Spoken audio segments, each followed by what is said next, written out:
I used to think a little chest pressure was normal.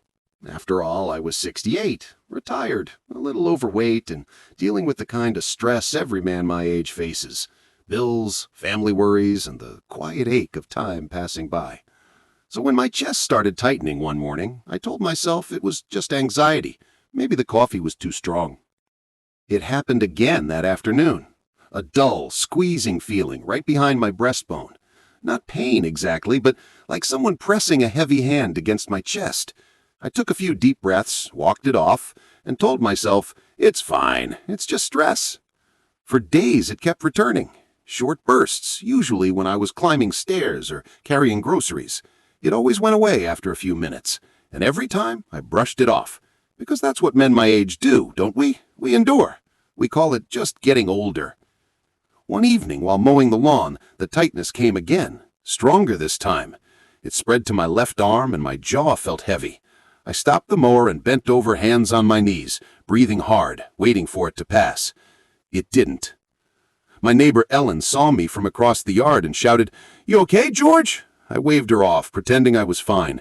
But inside, my chest felt like a fist slowly closing around my heart.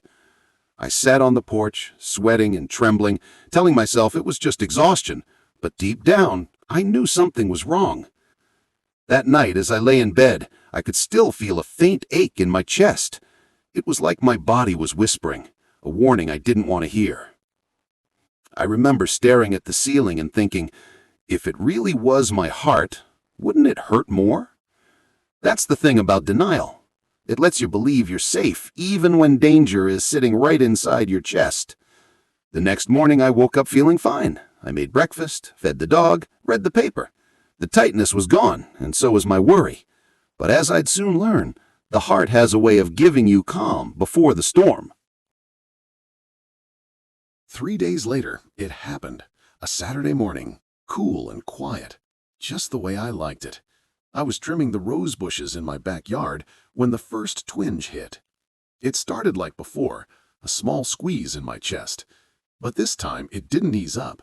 It grew tighter, harder, until I had to drop the shears and grab the railing. The air felt heavy. My breathing turned shallow, fast. Sweat rolled down my face even though it wasn't warm. Something was terribly wrong.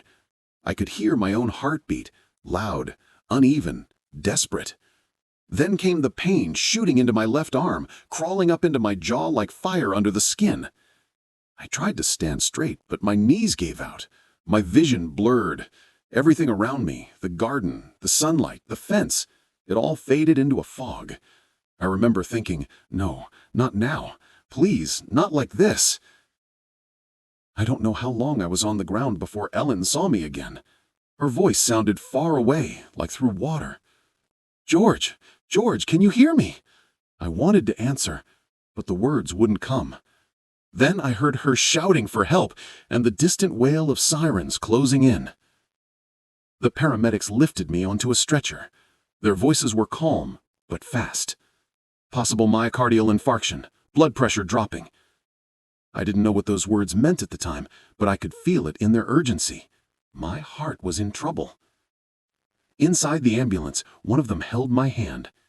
"You're going to be okay, sir. Stay with us." I nodded weakly. Every breath felt like pushing through wet cement. The world outside the window kept flashing. Trees, buildings, lights, all blending into streaks of color. They placed oxygen over my nose, and I felt the cool air rush in. The paramedic looked at the monitor and said softly, "It's not just stress, sir. You're having a heart attack." The words hit me harder than the pain itself. All this time, I had ignored every warning, every sign my body gave me, and now it was fighting for its life. I closed my eyes, and in that moment between fear and fading consciousness, I thought about my wife, my kids, and the promise I made to take care of myself after retirement. I had broken that promise, and now I might not get another chance. The last thing I remember was the sound of the hospital doors sliding open and someone shouting, "We're losing him! Move! Move!" Then, silence. When I opened my eyes, The world was quiet, too quiet. All I could hear was a slow, steady beep beside me, and the faint hum of a machine keeping rhythm with my breath. I tried to move, but tubes and wires held me in place. My chest felt heavy, sore, but alive. A nurse noticed me stirring. She leaned over and whispered softly, "Welcome back, Mr. George. You gave us quite a scare." I blinked, confused. My voice cracked as I asked, What happened?" She smiled gently.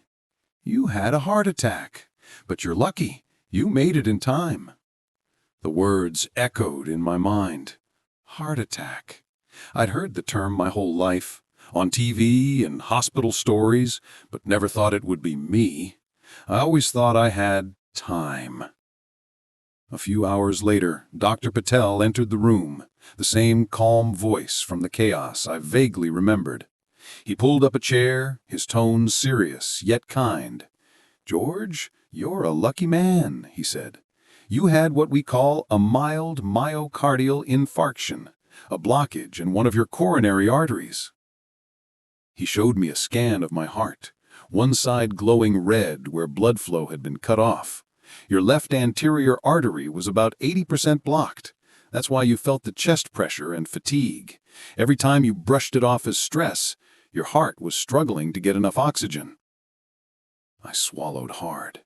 So all that tightness, the arm pain, it was my heart? He nodded. Exactly. Those were your warning signs. The body always gives them, but we men tend to ignore them until it's almost too late.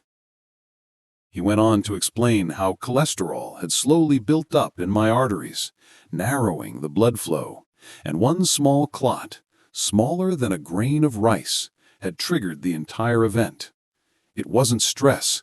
It was my heart begging for help. Dr. Patel placed a gentle hand on my shoulder. "We inserted a stent to open your artery. You're stable now, but you'll need to change your habits, diet, exercise, and stress control. Your heart's been through a war, George. Now it's time to let it heal." I looked at the heart monitor beside me, those little blips of light moving in perfect rhythm. Each beat felt like a second chance, a reminder that life was still there, fragile but fighting. Tears filled my eyes. I wasn't crying out of pain, but gratitude, because for the first time I truly understood just how close I came to disappearing forever. That night, lying under the soft glow of the ICU lights, I promised myself something. If I walked out of this hospital alive, I'd never ignore my body again. And as the heart monitor kept beeping beside me, steady and strong, I whispered back to it, "Thank you for not giving up on me." 3 weeks later, I was back home, but everything felt different. Even the sound of the morning birds outside my window carried a kind of beauty I'd never noticed before. It was as if life had turned the volume up, and I was finally listening. Recovery wasn't easy. Every step felt like a small battle. My body was weak, and my mind was haunted by the memory of that hospital bed. But every time I felt my heart beat inside my chest, I whispered to myself, "You're still here. Keep going." My wife Mary became my anchor. She made sure I ate heart-healthy meals, more greens, less salt, fewer excuses. And every evening she'd walk with me down our driveway, holding my arm, smiling when I'd say, "Just one more house, honey. I can do one more." Dr. Patel's words stayed with me. Your heart doesn't need perfection. It needs consistency. So I learned to be patient with myself, to celebrate the little victories, like the day I walked half a mile without stopping, or when I climbed the stairs without holding my chest. But the biggest change wasn't in my body. It was in my mind. I stopped brushing off my symptoms. I started listening, really listening, to what my body tried to tell me all those years. The fatigue, the shortness of breath, the heaviness after dinner, they were never just stress. They were red flags I had ignored until they nearly took my life. One Sunday morning, as I sat on my porch with a cup of tea, a neighbor named Frank stopped by. He said, "Heard about your scare, George. You look good, though. Guess it wasn't nothing serious, huh?" I looked at him for a moment, then said quietly, "It was serious, Frank, and that's exactly why I'm still here." I told him what I wish someone had told me sooner. That chest tightness, pain, or unusual fatigue aren't signs to be ignored. They're your body's way of whispering, "I need help." And the longer you wait, the quieter that whisper becomes, until it's too late. Frank went quiet. He said he'd been having similar feelings lately. That very week he went to his doctor and found out he too had early signs of heart blockage. He told me later, "You probably saved my life, George." And that's when I realized, maybe my heart attack wasn't just a warning. Maybe it was a wake-up call, not just for me, but for everyone who's still ignoring their body's cries for help. Now, every morning when I lace up my walking shoes, I take a deep breath and say a silent thank you. Thank you for another sunrise, another chance to live better, another heartbeat that reminds me, life isn't about how long you live, it's about how awake you are while you're living it. So if you're watching this right now, and you've been ignoring that little pain in your chest or brushing off your shortness of breath, please don't wait. Go see your doctor. You might just be catching the warning before it's too late. Because I thought my chest tightness was just stress, but it was my heart begging me to listen. And that's the day I finally did.